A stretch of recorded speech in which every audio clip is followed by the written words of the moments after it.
Bienvenue à l'Hypothèque sportive, là où les finances, les hypothèques et des invités sportifs inspirants se rencontrent. Dominique Gontier, joueur de soccer de haut niveau, vétéran des Forces armées canadiennes, courtier hypothécaire depuis 2017, triathlète et père de famille. Ce podcast vous permettra de connaître des solutions et des options afin de réaliser votre projet immobilier et d'optimiser votre patrimoine financier. En espérant que ce podcast puisse aussi vous inspirer à devenir une meilleure version de vous-même. Sur ce, bonne écoute.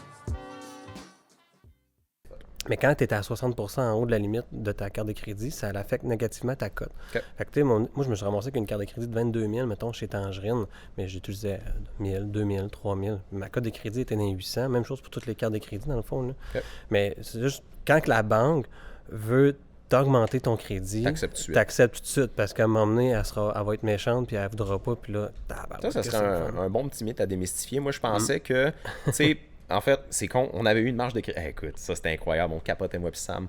On avait eu une marge de crédit. Initialement, c'était une marge de crédit de 20 000. On ne l'avait jamais encore utilisée. Puis là, quand on est arrivé pour demander un prêt ou d'augmenter la marge de crédit, parce qu'on n'était jamais allé en 5-6 mois sur notre marge de crédit, hein? Ben, eux autres, ils nous ont refusé. Ils ont dit ça le nuit à notre dossier. Colin. C'est incroyable parce qu'on dirait qu'ils veulent que tu aies plus de liquidité et que tu ailles directement dans ta marge de crédit pour voir qu'ils peuvent t'augmenter parce qu'ils... C'est fou. Utilise-le un petit peu. Puis, on a compris.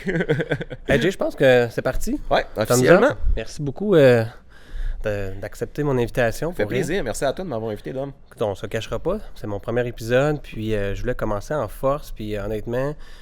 Si tu es dans les 5 personnes là, les plus importantes de ma vie actuellement, honnêtement, je te le dis, tu l'es. Ah, c'est gentil, c'est vraiment hot. Puis, je savais pas ça. Oui, exactement. Puis, tu m'as vraiment aidé à transformer positivement dans la dernière année, depuis 2022 qu'on s'est connus. Depuis que j'ai déménagé à côté de chez vous. Fait que pour ceux qui veulent comprendre, tu es mon coach privé. Surtout au niveau du gym, mais aussi au niveau de la nutrition. Mais ce que j'adore, honnêtement, c'est une rencontre ensemble le lundi. J'y vais principalement pour m'entraîner, mais principalement pour ça. Pour avoir un moment ensemble, on parle de business, on parle de mindset, on parle de tes objectifs, de mes objectifs. Puis, honnêtement, tu as vraiment un bon bagage. Puis, évidemment, tu es entrepreneur, tu as acheté une maison, tu as eu un défi. J'ai beaucoup de clients entrepreneurs, travailleurs autonomes qui ont des défis, se font dire non par les banques. Fait que, je pense qu'aujourd'hui, je vais partager vraiment là, un beau programme pour aider vraiment les gens qui sont dans ta situation. On va y arriver un petit peu plus tard, mais évidemment, j'aimerais ça faire connaître à mes auditeurs qui tu es, pourquoi tu es arrivé à Trois-Rivières, qu'est-ce que tu fais comme travail dans la vie, Phoenix, pourquoi? Alors, je t'explique tout ça. Premièrement, je pense que le podcast va aider énormément de travailleurs autonomes, moi y compris, parce que on ne sait pas comment s'embarquer dans l'immobilier, on ne sait pas comment les banques fonctionnent quand on est travailleur autonome, fait que ça va être super intéressant, puis je vais en apprendre énormément. Comment ça fonctionne dans le fond, c'est que moi, à la base, je viens du Saguenay, fait que j'ai peut-être un petit accent saguenayen qui sort, mais c'est pas si pire, je l'ai perdu un peu que les gens me disent. Mais dans le fond, c'est pas compliqué. J'étais au Saguenay, j'étudiais en diététique à ce moment-là, en technique de diététique, et je me rendais compte que c'était tellement gouvernemental que j'avais de la difficulté à être moi-même et à pouvoir vraiment aider comme j'aurais aimé aider les personnes. Fait que de bout à aiguille, j'ai commencé à faire des études en naturopathie qui me permettaient de prendre dans le fond le segment nutrition et aussi d'aller dans la santé, le corps humain, comprendre les pathologies, comprendre comment que le corps humain fonctionne. Fait que coupler les deux ensemble, diététique et coupler la naturopathie, ça m'a amené à avoir un bon bagage au niveau de la santé. Ça, c'est vraiment mon background au niveau de l'alimentation. À travers aussi ça, j'ai lu des centaines de livres au niveau de la nutrition. Mais c'est vraiment à partir d'un instant dans ma vie que j'ai commencé à prendre une autre branche qui s'appelle la PNL. Puis la PNL englobe beaucoup de choses, la programmation neurolinguistique, mais ça englobe beaucoup le développement personnel. Je pense que tout entrepreneur, toi, comme n'importe quel internaute qui va écouter, le développement personnel, c'est quelque chose qu'on est tous conscients et que des fois, on néglige un petit peu trop ou qu'on va tomber complètement dedans, mais c'est un game changer, ça. Fait que de bout à aiguille, j'ai starté ma première clinique au Saguenay de nutrithérapie, de naturopathie à ce moment-là. T'avais quel âge, là? J'avais 24 ans. Juste avant ça, j'avais fait une école d'entrepreneur. J'avais acheté une franchise d'entretien paysager. J'ai tondu des gazons pendant 1 an et demi de temps. OK. Ouais. C'est pour ça que tu as le gazon le plus vert du quartier. Ah mon Dieu, il y a des champignons sur mon gazon, puis je me suis fait la promesse depuis jamais tourner une seule fois le gazon. Fait que, ouais, il est pas tant vert, mon gazon. C'est mon voisin à gauche, à droite, Dan, qui a le gazon plus vert. Mais j'ai starté ma clinique de naturopathie, j'ai commencé à faire mes premiers clients là. Je me rendais compte que les gens n'étaient pas nécessairement conscients de c'est quoi être en santé, comment être en santé. Tu sais, c'est pas des affaires qu'on apprend à l'école. Fait que j'ai voulu me perfectionner, me peaufiner dedans le comprendre comment on fait pour être en santé. C'est quoi la longévité? Tu sais, comment on fait pour vivre longtemps en santé, vitale, etc. Ouais.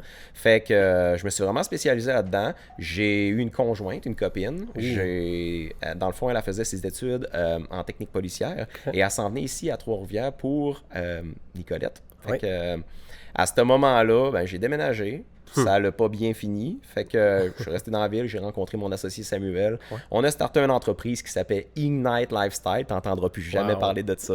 En anglais en plus. En anglais, mais non. Trois-Rivières. Ouais, puis le gouvernement voulait pas que ce soit en anglais. Fait qu'il nous avait demandé qu'on mette du français à l'intérieur de ça. Fait que ça s'appelait Allume ton style de vie. On va s'entendre sur un chandail, on va s'entendre sur une bannière. C'est pas la meilleure affaire. Fait qu'on a changé de nom assez rapidement. Ça a pas pris de temps. Puis on s'est appelé initialement Phoenix Athletic. On a commencé à faire de l'entraînement à domicile. Ouais. On a commencé, justement, c'est là qu'on s'est rencontrés la première fois. On n'avait pas de local ni rien. Puis la pandémie est arrivée. Le service d'à domicile était très, très, très populaire. Ça s'est développé. On y t'appelait, c'est ça qu'on voulait. Totalement. Tu venais chez nous, tu sais.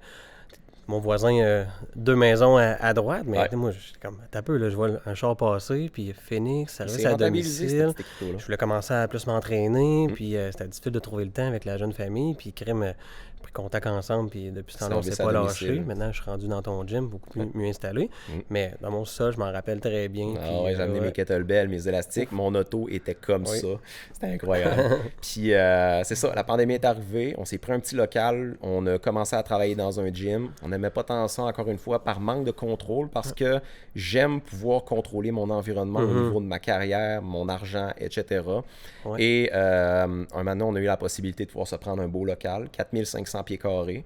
Fait qu'on s'est lancé. Puis là, on est rendu avec probablement une des plus grosses cliniques de nutrition thérapeutique dans la ville de Trois-Rivières. C'est complet là, comme service. Très complet. On a super vraiment... sharp en passant. Là, tes locaux, là, c'est incroyable. On est tellement fiers. On s'est bien entouré, disons, de plein d'entrepreneurs, de plein de designers, de plein de personnes. Tu sais, le à domicile, ça a amené un bel avantage. C'était qu'on ciblait des entrepreneurs, qu'on ciblait des travailleurs autonomes beaucoup plus, parce que le fait que j'ai à me déplacer, c'est un service plus dispendieux. Donc, ça filtrait en tant que tel la clientèle.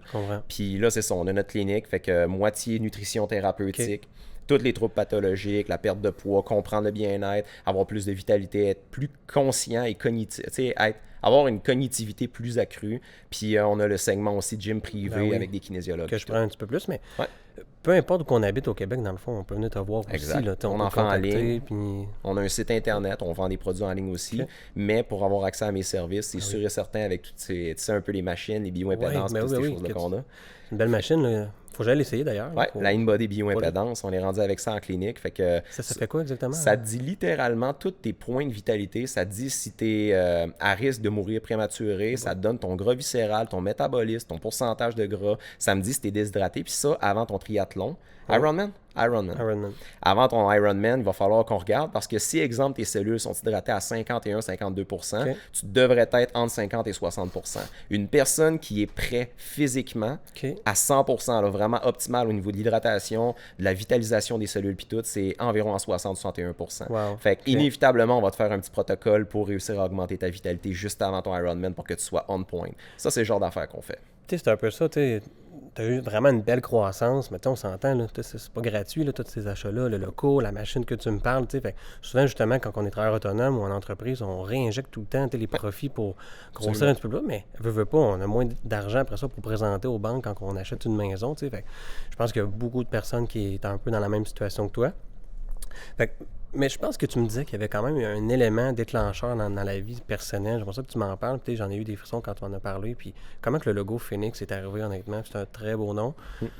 Comment c'est Phoenix, écoute, Phoenix, F-E-N-X. La raison du pourquoi moi et mon associé ont lancé ça, en fait, c'est moi initialement qui fait tout le branding puis qui qui fait dans le fond tout le développement de l'entreprise. Puis mon associé Samuel, c'est vraiment lui qui égalise, qui tape le terrain autour puis tout.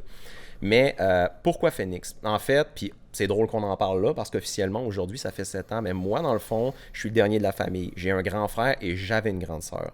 Puis dans le fond, il y a 7 ans précisément, je me souviens très bien, 7 ans et mettons 8 ans, je rentrais de diététique. Je me souviens, on était à peu près 6h, 7h le soir. J'habitais chez mes parents encore à ce moment-là. Mes parents étaient autour de la table, avec le téléphone, main libre, directement au centre. Puis, je me souviens, j'ai déposé mon sac, j'ai monté les marches, j'étais allé voir mes parents, je leur ai parlé, puis je leur ai dit comment ça va. Ils m'ont tout de suite dit, Jérôme, arrête de parler 2 secondes. Là, on attend une nouvelle de ta sœur. Écoute, elle va nous rappeler dans 2 minutes. Là. Fais juste pas parler, on est ses émotions. OK, qu'est-ce qui s'est passé? On va t'expliquer. Ma sœur elle a appelé, mes parents ont pris le téléphone, main libre, puis je me souviens, ma sœur, aucune émotion à ce moment-là, venait d'annoncer à mes parents qu'elle avait un cancer du sein. Fait que, jeune de 27-28 ans, tu dois affronter un cancer du sein, puis elle, à ce moment-là, elle vivait à Montréal. Fait que moi, j'ai tout de suite vu la réaction de mes parents, les émotions se sont coupées complètement, puis du Saguenay jusqu'à Montréal, le soir même, ils sont montés, ils ont fait un 5 heures de route, puis ils sont allés voir ma soeur, puis ma mère a passé près de 2 mois avec ma soeur à Montréal pour pouvoir la supporter. Puis, pourquoi est-ce que j'ai commencé le Phoenix? C'est parce que, dans le fond, ma soeur s'est fait garrocher tout de suite d'un bord puis de l'autre du système médical. Elle avait aucune idée de où se garrocher. Elle s'est fait proposer la chimio, la radio, mais elle s'est jamais fait parler de pourquoi un cancer se développe. Comment on fait pour réussir à résorber un cancer. Tu sais, juste qu'est-ce que tu peux faire toi, et non pas juste le médical, pour t'aider dans ta situation. Elle n'avait aucune connaissance à ce niveau-là. Comme la majorité du monde. Là. 99,9% des gens. Tu sais, les gens me demandent comment est-ce que je fais pour perdre du poids. Ben, tu sais, c'est quand même assez simple la perte de poids, mais il y a des gens que ça fait 20 ans qui cherchent la solution puis qui n'ont jamais encore trouvé. Mais c'est de réussir à mettre cette équation-là en ligne puis de comprendre le corps humain. Fait que ma sœur, dans le fond, elle a tout de suite embarqué, même pas quelques semaines après, en chimio, en radio. Elle a perdu ses cheveux, vitalité, bref, tout le processus que les gens comprennent en général. Puis, elle s'est fait dire qu'elle était en rémission après son traitement complet de chimio. Là, tant mieux, nous autres, on était super contents. Mais je me souviens une phrase qu'elle m'avait dit quand j'étais allé à Montréal la voir pendant son traitement. Elle avait dit « Je ressens que mon corps est rendu vieux de 70-80 ans. » Ouais. Elle avait tellement été dévitalisée par ce traitement-là.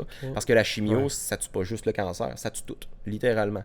Puis, finalement, quelques mois plus tard, récidive. Fait que là, le cancer s'est transporté. Il était rendu au foie, je crois, à l'estomac et aux côtes. Puis là, ils ont voulu recommencer la chimiothérapie. Et voilà, dès qu'elle a recommencé la chimiothérapie, le corps était tellement dévitalisé qu'il était pas capable de le prendre. Fait qu'elle a terminé en force terminale à ce moment-là. Fait que c'était morphine dans le lit, à ne rien faire et on attend que tu meurs. Arrête. Mes parents, je te jure.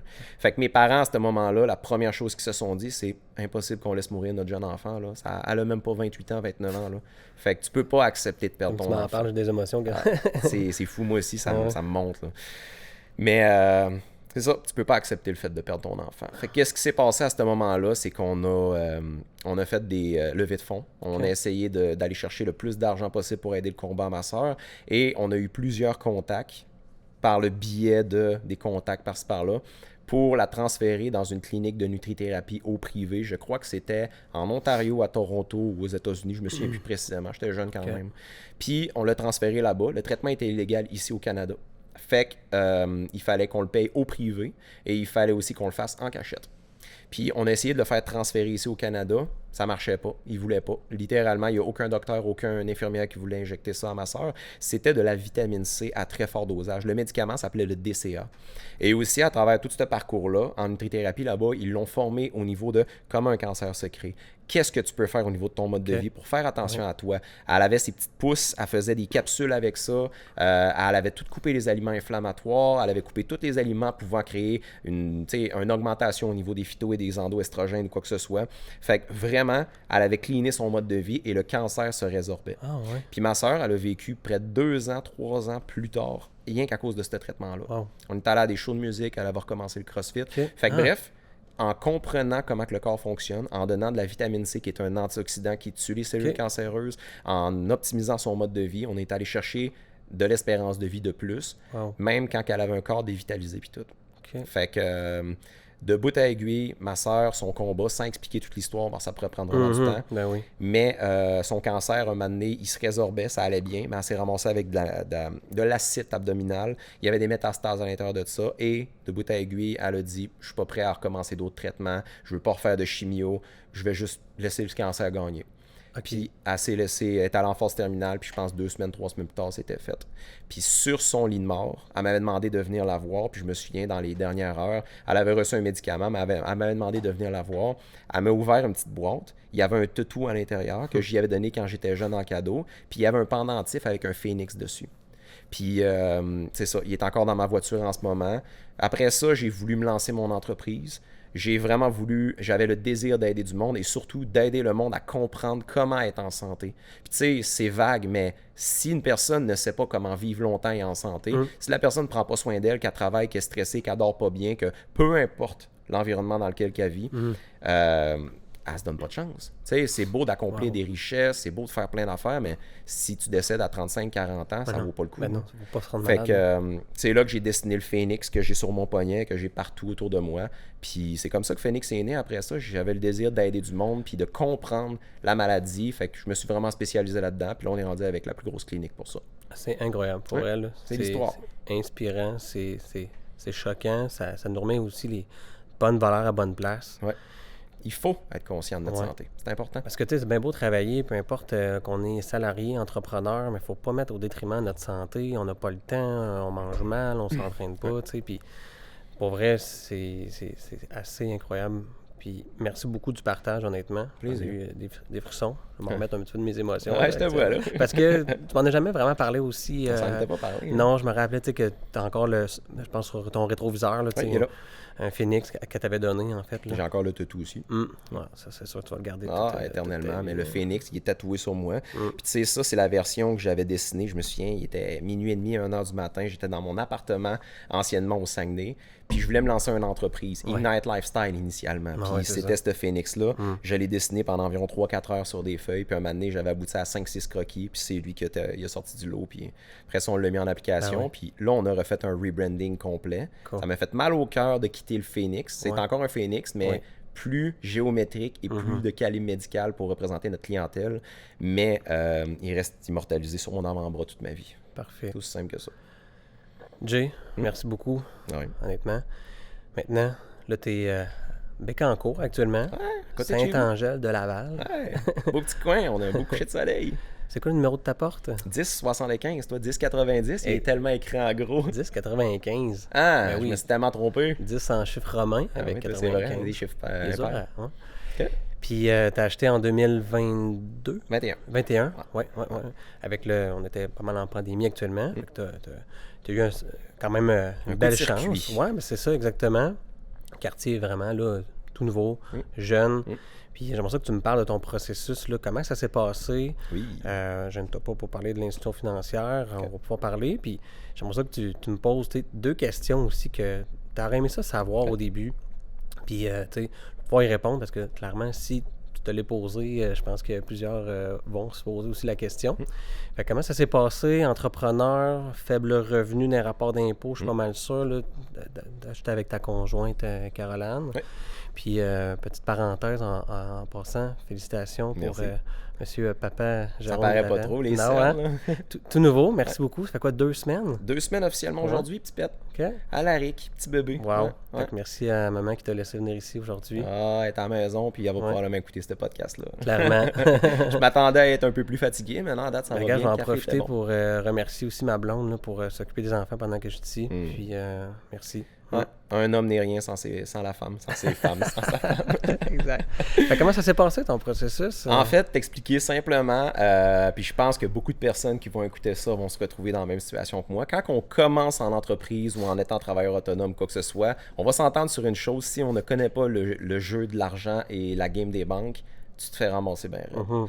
Fait que, tu sais, moi et mon associé, première année, écoute, ça a été, mettons, je vais y aller avec des chiffres quand même ouvertement, mais moi et mon associé, première année, je pense qu'on a fait 50, 60 000. Tu sais, on courait, on essayait de trouver de la clientèle, on était à domicile. À deux, puis là. tout. À On deux. divise par deux. Là. Exact. Ok. Première année, on a commencé en faisant du porte-à-porte, puis on donnait des séances gratuites aux gens. ouais, On avait zéro volet nutrition parce qu'on n'avait pas encore créé la structure, puis on était encore tout en formation. Fait que c'est l'entraînement qui a commencé. On allait cogner aux portes, je me souviens, on s'est fait claquer à la porte au moins 200-300 fois. Là. Puis un moment donné, il y a eu une cliente, puis ça a été notre cliente qui a collé pendant 3 ans, 4 ans. Elle a été là avec nous autres, puis ça a commencé à nous donner une belle sécurité. Cool. Puis tranquillement, pas vite, après ça, 2, 3, puis 4 clients. Puis, mais comment ça a fonctionné avec les banques? Écoute, les cartes de crédit, initialement, c'était impossible de en avoir. On n'avait pas de nom.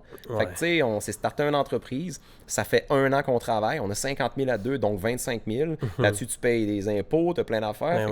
Il reste plus grand-chose à la fin. Fait que, 10, 5, 10 000 net. Moi, j'étais arrivé dans la ville, j'avais 4 000 $ dans un compte de banque, puis je devais réussir à m'en sortir, puis j'avais pas de travail. Wow. C'était carrément ça. Ouais. Fait que, il y a une chose qui nous a vraiment aidé, puis moi, j'ai la chance d'avoir des parents qui sont extrêmement près de moi, puis un père qui est entrepreneur, donc qui comprend la réalité des entrepreneurs. Fait que mon père nous a ouvert une carte de crédit de 10 000. Okay. Sam avait sa carte de crédit, moi j'avais ma carte de crédit, on avait 10 000 à deux. Fait que ça nous permet d'avoir quand même... Il cautionnait dans le fond?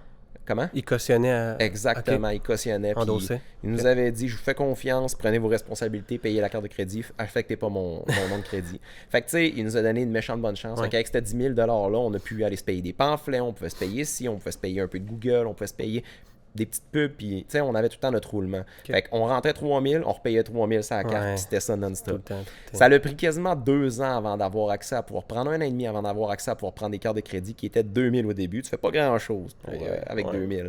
Puis, écoute, les banques étaient complètement contre nous, fait qu'il fallait tout le temps qu'on ait la liquidité pour s'offrir quelque chose. On voulait une brocheuse, il fallait qu'on rentre un 20$ ou un 15$ pour pouvoir aller se payer. Fait que, au minimum, un bon 2 ans avant de réussir à dire qu'on avait une carte de crédit de 10 000, qu'on avait un fonds de roulement, puis qu'on était on avait la tête en dehors de l'eau, là, complètement. Ouais.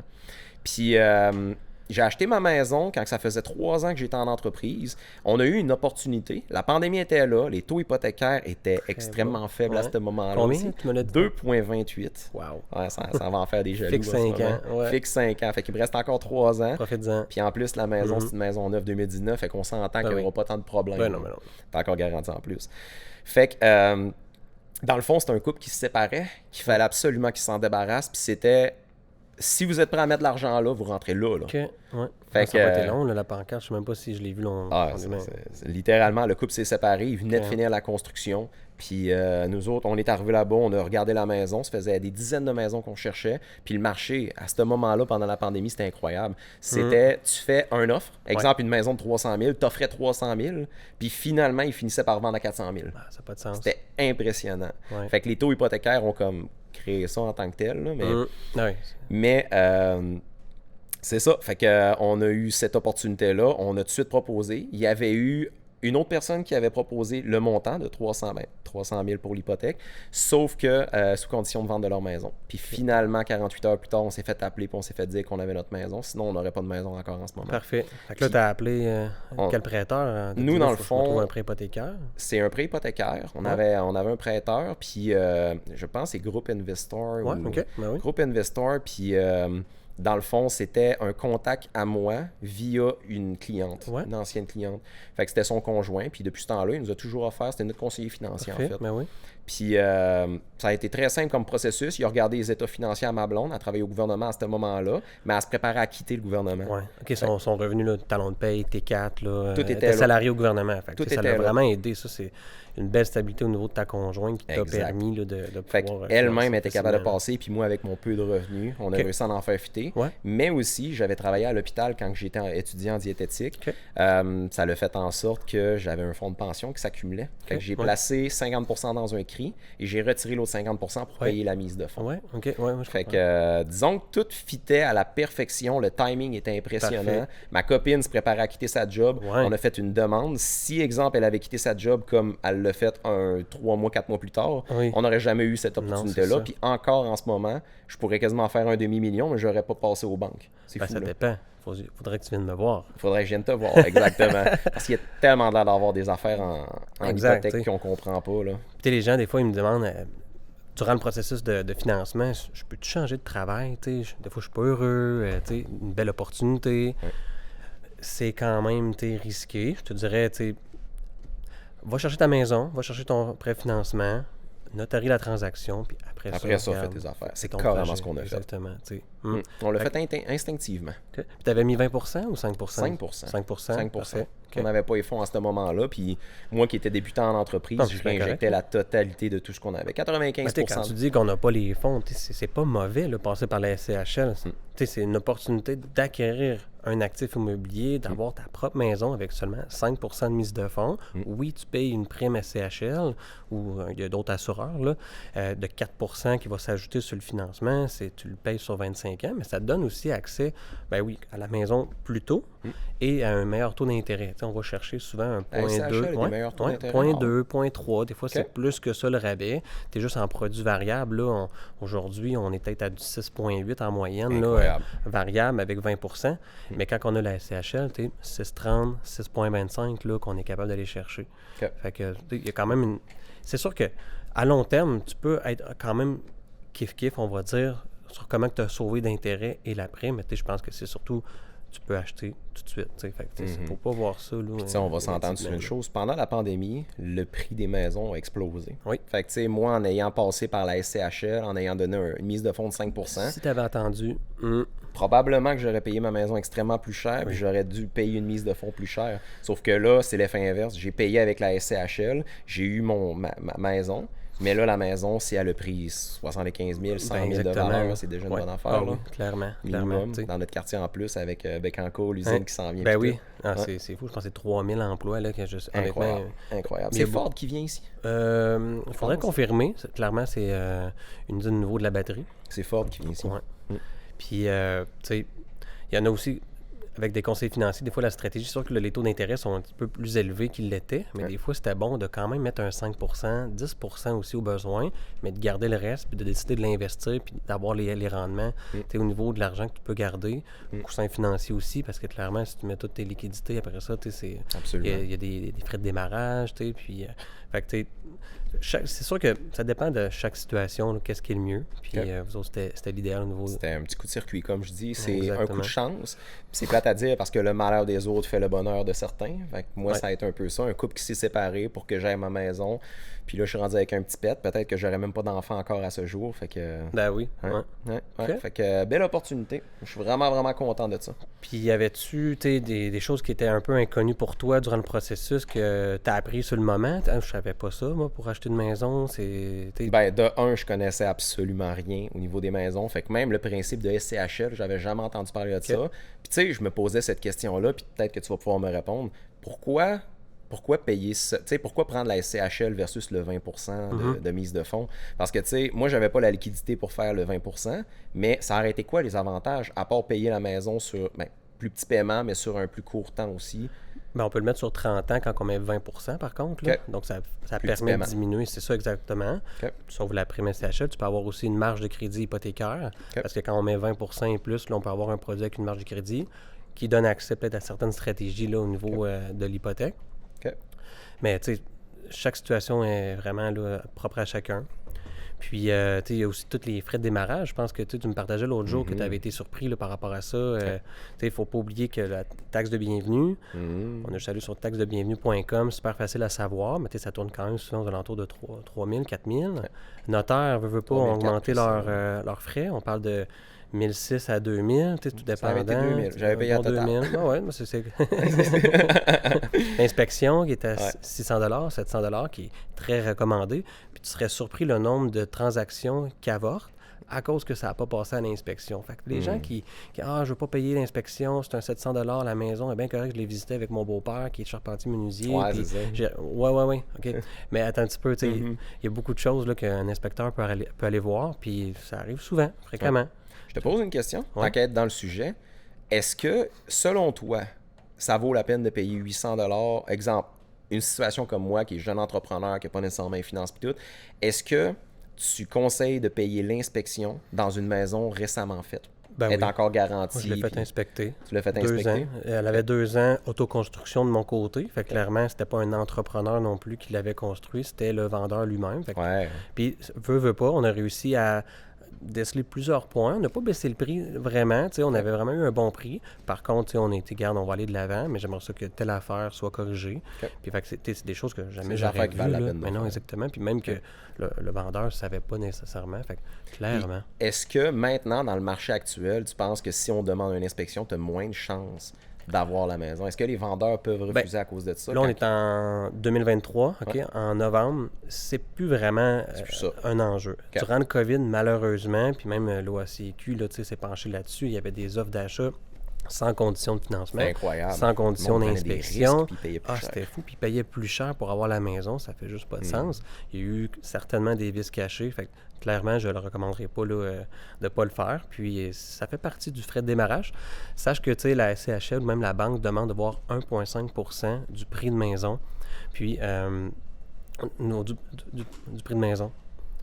Ça va le soleil? Ah, ça va, j'ai le soleil dans les yeux. Il y a des grandes fenêtres ici. Oui, hein? Ben, on est vraiment Après, on va régler ça. bien situé. Puis, on est OK, là, tu parles. mais tu sais, on est aux abords du fleuve Saint-Laurent actuellement. Là, Ouais. on est actuellement, merci au La Yacht vue Club. est Ouais. incroyable. On voit littéralement toute l'eau. Exact. C'est la rivière Saint-Maurice. On voit-tu notre maison d'ici, tu penses? Oui, ben on a la tour d'eau là, juste en Direct haut en qui face. permet de Ouais, voir ouais. ça, exactement. Je la vois. Mm. Ah, ça serait Ok. parfait, là. Fait que c'est ça que je disais, tu sais, la banque veut quand même s'assurer qu'en plus de la mise de fonds, là, elle a t'as un certain montant pour payer tous ces frais-là. Qui comprend, veut pas le frais de l'inspection là, à ce niveau-là. Puis, tu sais, mettons, tu achètes quand même quelque chose à 320 000, C'est de l'investissement, 350, 700 000. Puis ça peut aussi te donner un levier pour négocier à la baisse après. Hmm. Tu sais, tu pourrais diminuer ton prix après ça parce que la toiture, finalement, il y a quelque chose de pas correct. Tu sais, ben, baisse le prix de 5 000, 10 000. Tu sais, il y a une entente qui peut être faite parce que tout peut être négocié là, quand même. Parce que souvent, quand tu mets une clause de conditionnelle à l'inspection, il faut que tu sois entièrement satisfait. Fait que, tu sais, il y a moyen de négociation après, puis ça arrive très souvent qu'on reçoit des modifications. À ce de prix. moment-là, moi, j'avais pas demandé d'inspection, mais je me questionne des fois, est-ce que j'aurais perdu cette maison-là si j'avais fait la demande? Parce qu'il y avait déjà un autre acheteur qui avait fait sa demande, puis... Ben écoute, c'était continental à la vente de leur maison. Il aurait sûrement accepté. Il aurait fait, mais je pense pas qu'il aurait laissé aller là, l'achat pour une inspection. De toute façon, c'était conditionnel à la vente de leur C'est maison. conditionnel. Ah, OK. Puis- Ça répond pas mal à mes questions, je te dirais, parce que de ce côté-là, tu sais, il y a tellement d'incertitudes, on le sait pas. Puis... Oui. Tu sais, pour le bien, justement, tu sais, de tout le monde, quand on est travailleur autonome, qu'on soit entrepreneur, souvent les banques, comment qu'ils vous perçoivent, c'est qu'on fait une moyenne des 2 dernières années. Fait que tu disais, ça faisait 3 ans que tu étais en entreprise. Ouais. Majoritairement, on va s'entendre, c'est ta conjointe qui a aidé à passer le dossier parce que C'est elle qui l'a fait, bon, elle n'a pas rien qu'à aider. Tu sais, ben, c'est sûr que ça, c'est, on va dire, le scénario de base. Fait qu'il existe, oui, des solutions pour contourner un peu cette moyenne de 2 ans-là. C'est sûr que quand on passe par la SCHL, tu sais, je parle ici de SCHL, mais il y a Sagen, anciennement Genworth, puis Canada Guarantee, puis Sagen ont un beau programme de travailleurs autonomes, justement, OK. solution Alta qu'on appelle. Il faut mettre 10 % de mise de fonds. OK? OK. Donc ça, je te donne un exemple. J'ai eu un client, c'était un coiffeur. OK. Dans son rapport d'impôt, on avait 200 000 de revenus bruts. Mais lui, il louait sa chaise, puis c'était à Montréal, il y avait énormément de dépenses. Puis, écoute, il y avait 40 000 à peu près de revenus nets. Mais ça passait pas. Mais il y avait le 10 % qu'on utilisait ce programme-là. On vient comme auto-déclarer verbalement avec un formulaire le montant nécessaire à faire passer le dossier. Fait qu'il aurait dû se tirer 70, 80 000 à peu près OK. pour que ça fonctionne. Il a payé une surprime au niveau de la prime de l'assurance. Puis avec ça, on était capable d'aller chercher une approbation. OK. C'est vraiment intéressant. Ça, c'est des affaires qu'on n'apprend jamais. Puis c'est Ouais. drôle. J'ai rencontré des courtiers hypothécaires, puis ils m'avaient même pas parlé d'un Ouais, système comme ça. prends 10 Alta. Fait que, t'sais, on aurait peut-être pu prendre tes rapports d'impôt, regarder ton brut. Là, ton net, clairement, c'était pas assez. Mais on aurait pu aller peut-être chercher finalement, je sais pas moi, un 30 000, un 40 000. Il faut quand même que ça reste logique. Ben oui. Mais c'est surprenant. Tu sais, ça peut être aussi un taxi. Ça peut être tous les travailleurs autonomes aussi. Là, tu sais. OK. C'est vraiment intéressant. Vraiment, vraiment intéressant parce que, tu sais, tu regardes notre situation, nous, puis tu as vu la croissance de l'entreprise. Moi, j'ai toujours eu la mentalité de je suis prêt à sacrifier littéralement tout ce que j'ai comme plaisir et tout pour faire un blitz pendant les 5 prochaines années. Fait que je sacrifie les 5 prochaines années pour bénéficier des 50 prochaines. Mais tu peux continuer, tu sais, puis où est-ce que c'est vraiment magique? Des fois, je dis à la blague, là, je suis un peu le panoramix, là, comme dans Astérix et Obélix. J'ai une potion magique, tu sais, j'ai vraiment une formule. C'est le prêteur, les prêts alternatifs. Okay? Faut vraiment que j'en parle, puis c'est incroyable. Encore cette semaine, j'ai eu une approbation de 525 000 de crédit pour mon client, qui était mon client avant, que j'avais fait son achat avec Caisse Desjardins. On a soumis une demande il y a 1 mois de refinancement chez Desjardins, refusé. Puis on n'était même pas capable d'aller chercher son montant qu'il avait. Il y avait eu un don d'équité, il voulait aller refinancer pour aller rembourser, en fait, là, surtout son père, puis un projet pour un investissement immobilier.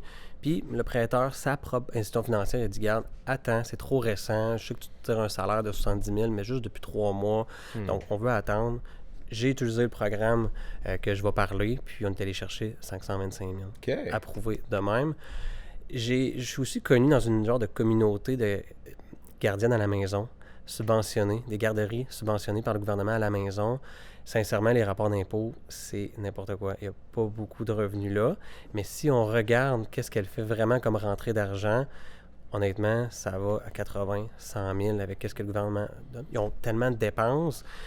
Puis pour éviter des détails, peu importe comment elle fait, c'est elle qui gère évidemment ses rapports d'impôts, mais ces prêteurs-là sont quand même régis là, par l'organisme, le bureau des surintendants des institutions financières, mais ils peuvent déroger quand même à un certain point. Fait que ce que je peux comprendre, c'est que c'est pas toujours... Tu sais, quand tu as une bonne potion magique, c'est pas toujours juste le net qui compte. Tu es capable d'aller voir... C'est ça qu'il faut retenir. Je te qualifie sur le brut de ton entreprise. Intéressant. Intéressant, parce que là, en ce moment, moi, depuis le début de ma carrière, je me fais tout le temps qualifier par rapport au net que je fais. Tu sais, on s'entend, c'est même pas 2 5 du revenu de l'entreprise. Là, il y a 2 scénarios possibles. En premier, mon client arrive, là, je vais regarder tes états financiers quand même. Tu as un bénéfice net, tu as un profit, surtout quand on est incorporé, quand je te parle ici. Tu as un bénéfice net, on va regarder, on est capable, avec le gros bon sens, avec certaines institutions financières, de dire, mais regarde, il aurait pu se tirer un 80 000 de plus, un 60 000, mais il l'a gardé dans son entreprise, où il y a eu des dépenses, mais il l'a gardé, il n'a pas voulu payer de l'impôt là-dessus. On est capable quand même de rajouter quelque chose. Mais des fois, honnêtement, c'est pas suffisant. Puis, le même client que je te parle, je l'ai essayé à une autre institution financière, puis ça n'a pas marché non plus. Donc là, ce qu'on fait, c'est qu'on prend les rapports d'impôt. On les prend pas. Je les ai évidemment parce que j'ai travaillé avant. Quand même. Mais le prêteur, lui, ce qu'il veut, c'est les 12 mois de relevé bancaire de ton entreprise. Les rentrées et les sorties. Oui, exactement. On regarde principalement les rentrées. Combien que tu t'es fait? Commission aux rentrées de tel client, 30 000, 20 000, 50 000. J'ai des clients qui font 3,5 millions de chiffre d'affaires. D'autres clients qui font 1,5 million, d'autres 500 000, 300 000. Fait que ce qu'on fait, on vient additionner toutes les rentrées d'argent, chiffre d'affaires, comme je te dis, exemple, 1 million ici. Et là, on s'entend, 1 million, tu as des employés, tu as des charges. Tu as des dépenses. Tu as beaucoup de dépenses. Puis d'ailleurs, déjà, je l'ai amené ici, la feuille, là, pour te donner un petit idée. Puis c'est exactement ça qu'elle veut. Elle veut savoir le chiffre en haut, chiffre brut de l'entreprise. Qu'est-ce qu'il faut pour que ça passe au niveau du net en bas? Ton dossier devrait... mettons, 120 000. Tu aurais dû tirer 120 000 pour que ça passe. Parfait. Entre les deux, on va estimer. C'est sûr que je me guide des états financiers, tes dépenses. Je vais regarder. Mais en même temps, c'est pas nécessairement d'être obligé d'être vraiment exactement les mêmes dépenses. Fait qu'on arrondit. Parfait. OK, 1 million. Faut que j'arrive à 120 000. Fait que je mets quasiment 800 000 de dépenses. On signe la feuille. On donne les 12 mois de relevé bancaire. Il y a une étude par l'institution financière. C'est approuvé. Honnêtement, j'ai pas eu encore de refus à ce niveau-là. Puis y a-tu des dépenses, exemple des produits d'amortissement comme moi, mettons de la machinerie ou des choses de même qui peuvent aider plus ce dossier-là? Ou... Bien, honnêtement, étant donné que les dépenses peuvent être estimées comme on veut un peu, il faut que ça fasse du bon sens, puis ils peuvent te questionner sur n'importe quoi, puis ils vont quand même regarder aussi les retraits que tu fais, et si c'est important, comme tu as envoyé 200 000 à quelque part, pourquoi, etc. Mais c'est quand même... c'est le gros bon sens. Fait que, on va vraiment y arriver. C'est vraiment intéressant. C'est incroyable comme il y a des choses qu'on ne sait pas en étant entrepreneur.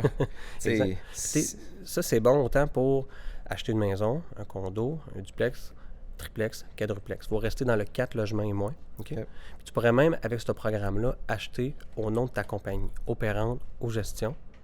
Donc, tu décides de...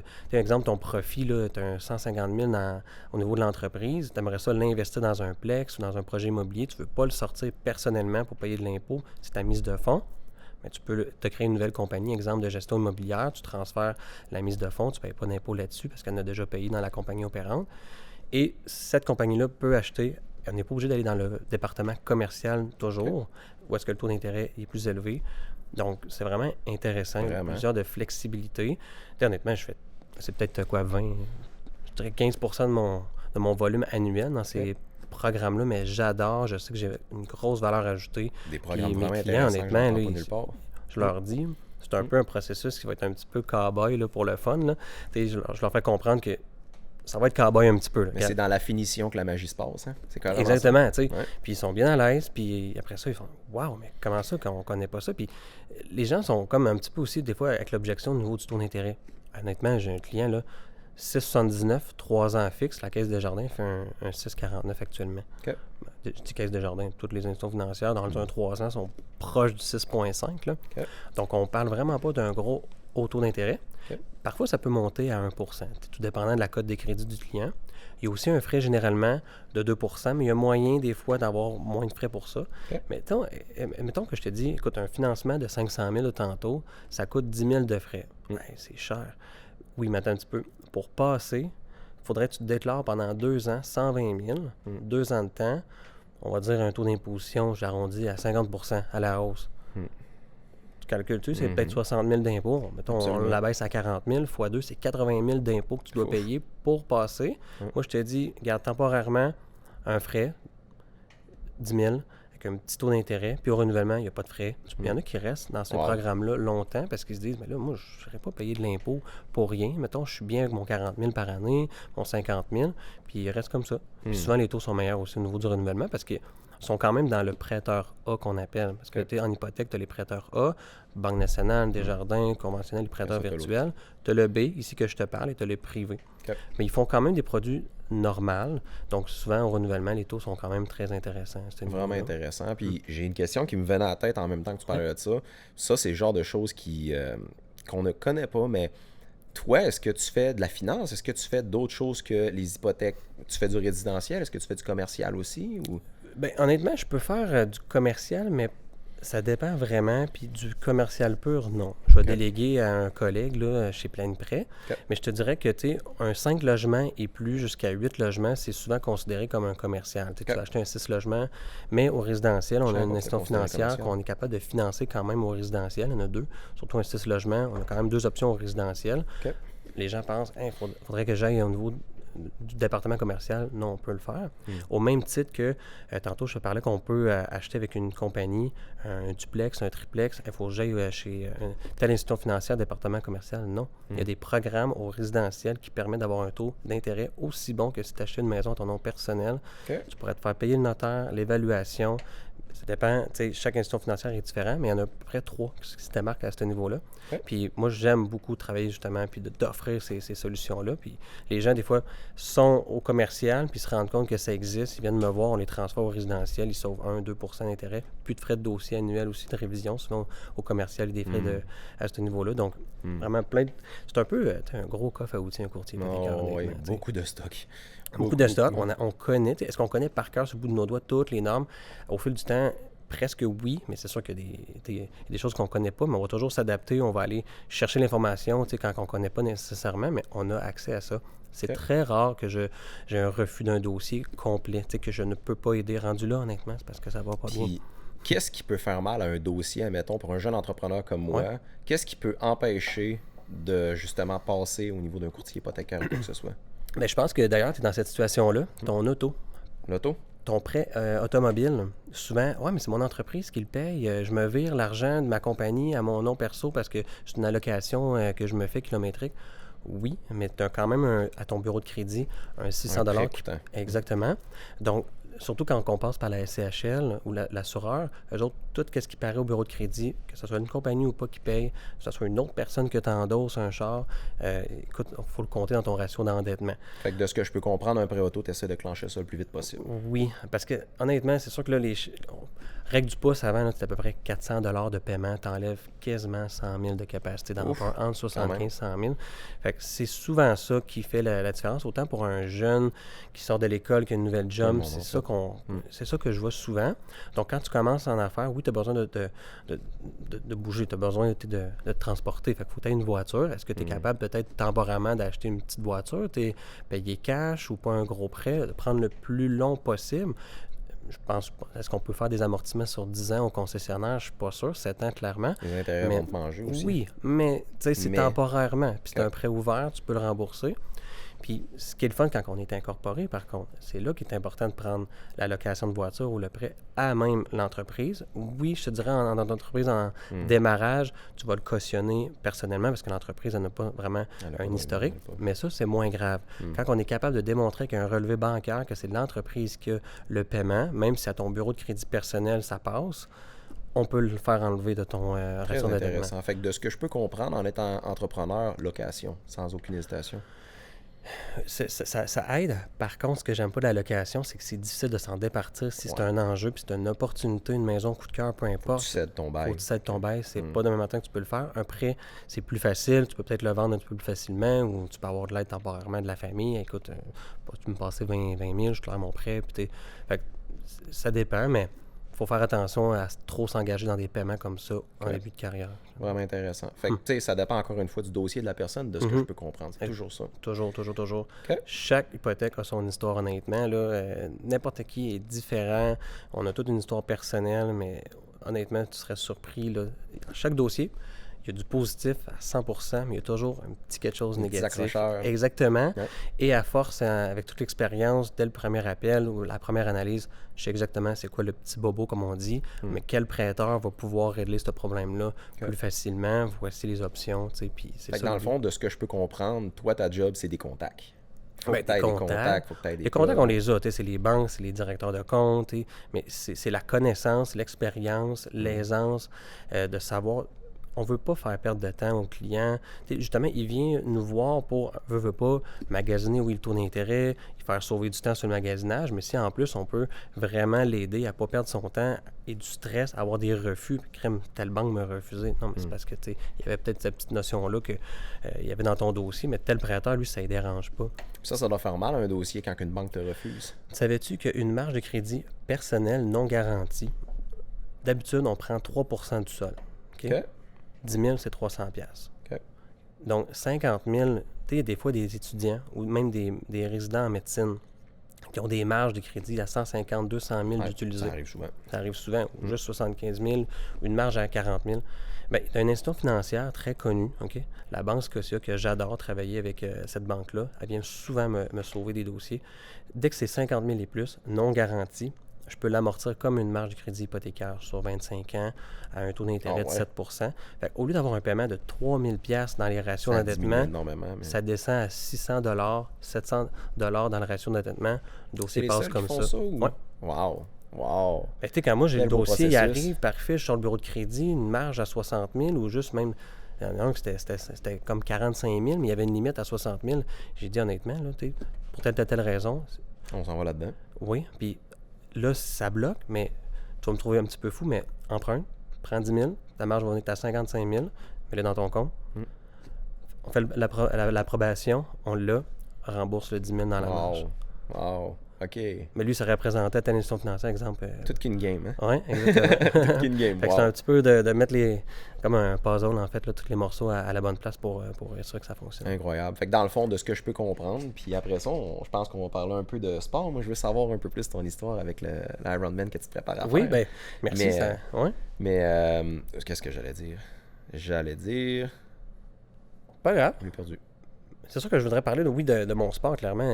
Tu te prépares à faire Ironman, Dan? Oui, exactement. Et je me suis lancé sans expérience. C'est sûr que j'étais un gros joueur de soccer quand j'étais jeune. Quand même. Oui, je cours. Puis quand j'étais jeune, écoute, ma mère m'avait inscrit à la nage. J'avais toutes fait mes certifications. J'étais sauveteur. C'est comme ça que je gagnais ma vie. Puis j'ai quand même une aisance au niveau de la nage, mais j'ai jamais comme vraiment nagé toutes les semaines. Là, j'ai vraiment recommencé.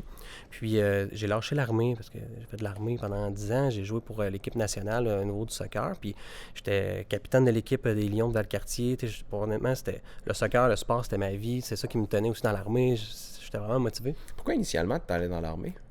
Ça, c'est une question de voisin que ça m'intrigue. Mais initialement, qu'est-ce qui t'a poussé à aller dans l'armée? C'était-tu parce que tu savais pas où aller? Est-ce que c'est le fait que la discipline puis tout le kit, le processus de l'armée? C'est une bonne question. Je te dirais c'est en 2008 que j'y ai pensé parce que je faisais mes études en sciences nature. Je voulais être chiropraticien comme mon père. Être chiro? Oui, comme mon père.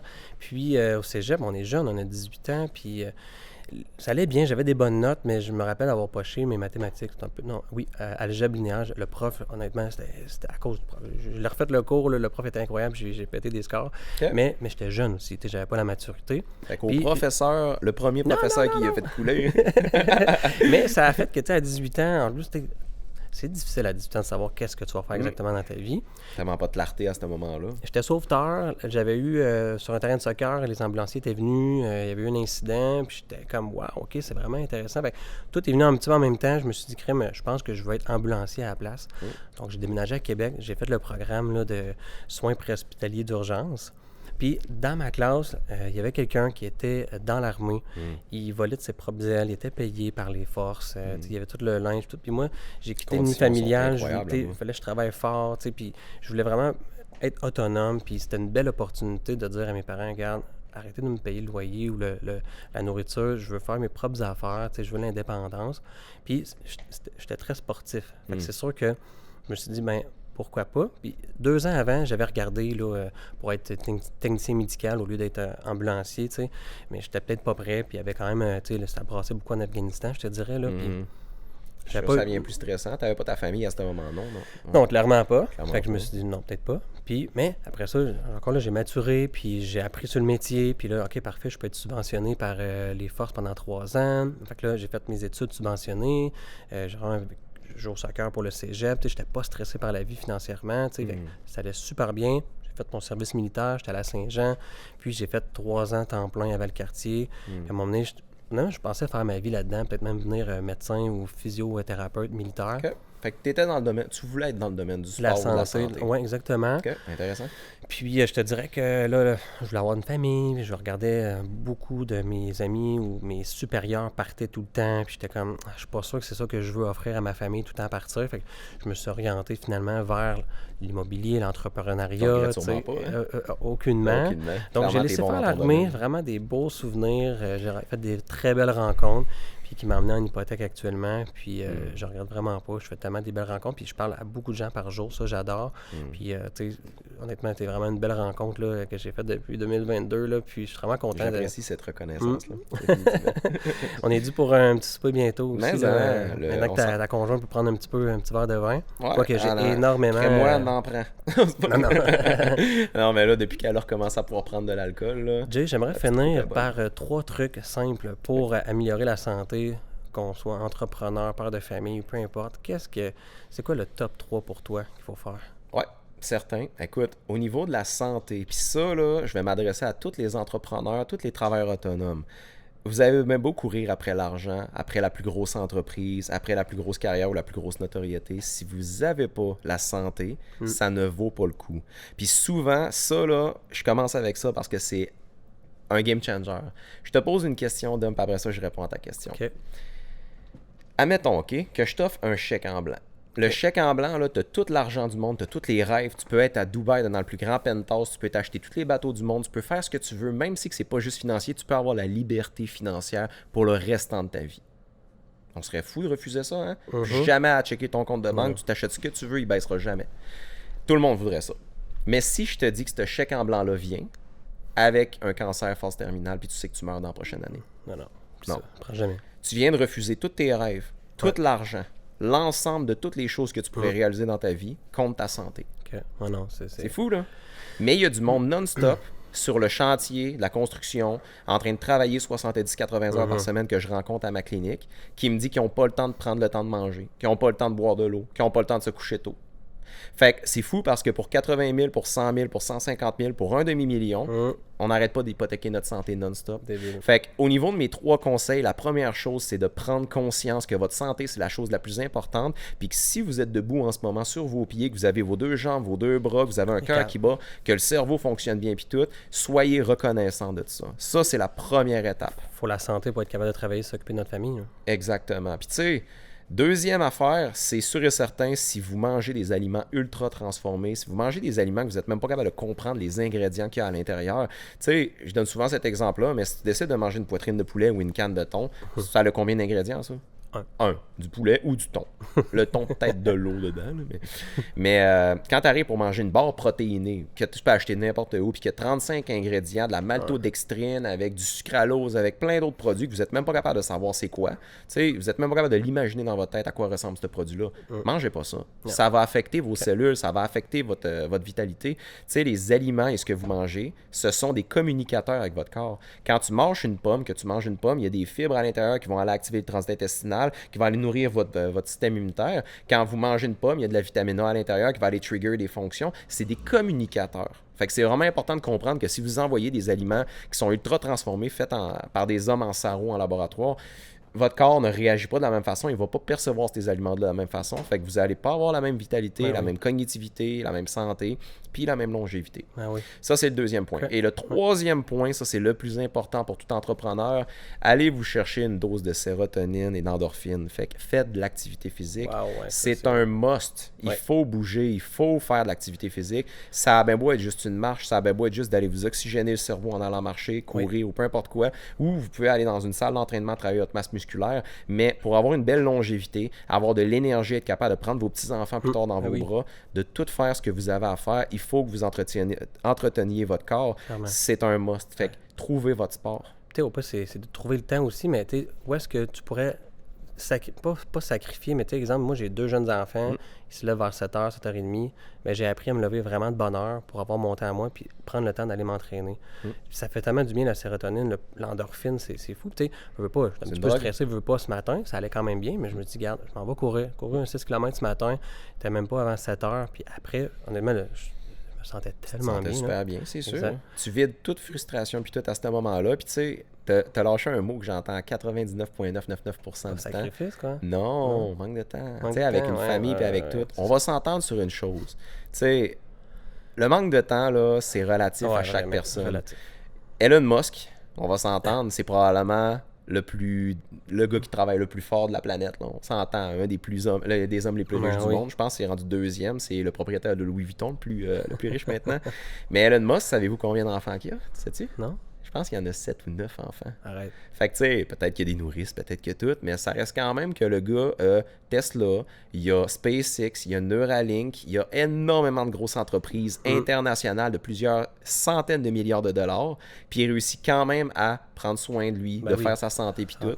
Fait que, tu sais, le temps, c'est relatif à chaque personne. C'est de prendre le temps de prendre le temps. Puis 1 heure par jour, 3 jours, 4 jours par semaine, c'est le strict minimum qu'on est capable d'investir sur nous-mêmes puis qu'on devrait investir. Fait que ça, c'est mes conseils. Parfait. C'est vraiment d'éviter les aliments transformés, de prendre conscience que votre santé, il n'y a rien de plus important. Puis même si vous essayez de me faire prouver le contraire, il n'y a rien de plus important que votre santé. Perdez-la, vous allez me comprendre. Puis le troisième, c'est tout simplement... On bouge. Bouger. Ça fait penser de la phrase, je pense que je te l'avais envoyée. Tu connais, faire un push là, à Manu Lemire. Ben oui. D'ailleurs, que j'aimerais parler. Si tu écoutes un jour ce podcast-là, pour vrai, vraiment. J'ai tout écouté, je pense, de Manu Lemire. Il a fait une vidéo incroyable, pour vrai, puis il a fini, j'aimerais ça finir par ça. Tu sais, quand tu as la santé, honnêtement, là, tu peux avoir 1001 projets. Mais quand tu es malade, t'en as juste un rêve, c'est de revenir en santé. Exactement. C'est fou. Je me souviens, puis ça, littéralement, écoute, ça m'amène des émotions. Wow, mais ma soeur, elle était dans son lit d'hôpital, puis je me souviens, on était tout à côté d'elle dans la chambre, puis à ce moment-là, je me souviens, j'avais dit, je vais aller me chercher quelque chose. On était à Montréal, à l'hôpital juif à ce moment-là, puis j'avais dit, je sors, moi, j'ai besoin d'aller manger, fait que je suis allé me chercher des sushis. Puis ma soeur, je me souviens, c'était son repas préféré. Elle était dans le lit d'hôpital, puis elle vomissait tout ce qu'elle mangeait. Puis son seul rêve à ce moment-là, puis elle me l'avait dit, mon seul rêve, c'est même pas d'être en santé ou rien, ce serait de manger le sushi que tu arrêtes de manger. C'est fou raide, parce que tu te rends compte que, tu sais, on a tellement un pouvoir incroyable, on a tout pour nous, mais on s'en rend pas compte, puis on n'arrête pas de négocier ça. Puis quand que le rêve d'une personne qui est malade, c'est juste de manger un sushi, c'est là que tu te rends compte que, tu sais, on se plaint avec le ventre plein. Carrément. Jay, je pense que ce fut un épisode incroyable. On a parlé d'hypothèque, oui, mais on a parlé de vie, on a parlé de saines habitudes de vie. Puis je pense que c'est super inspirant comme épisode. Puis honnêtement, merci encore de l'invitation. Merci à toi de m'avoir invité, puis je comprends tellement mieux ton travail. Nice. Moi, je me rends compte d'une chose, c'est tout entrepreneur, tout travailleur autonome devrait se coller à un bon courtier hypothécaire. Une bonne équipe. Une bonne équipe, définitivement, parce qu'il y a tellement de choses qu'on comprend pas, mais combien d'argent j'aurais réussi à sauver en ayant un gars comme toi dans mon sac? Ben, regarde, combien d'argent tu vas sauver dans le futur? Définitivement, t'es rendu mon voisin. Jay, on se voit au gym? Ouais, on se voit au gym. Allez, merci encore.